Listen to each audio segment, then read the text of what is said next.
Американците също пазят границата с Мексико. Финансират граничния си патрул уникално. Абсолютно нови коли, въоръжения, предпазни средства, хеликоптери. Дори използват сателитно наблюдение на мексиканската граница, защото там наркотрафика е уникален. Не само трафика на хора. И пак не успяват. А ние питаме граничаря, който с джипа, който едва върви, го мъчиме да тръгне. Аджеба, какво става? Иска техника, иска пари. Точно това ще я питам.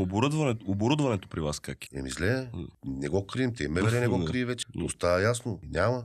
Това е външна граница. Терените са изключително тежки. Това е странджа. Пресечени местности да искаш. Мога да карам по-добре офроуд, отколкото на асфалта в София.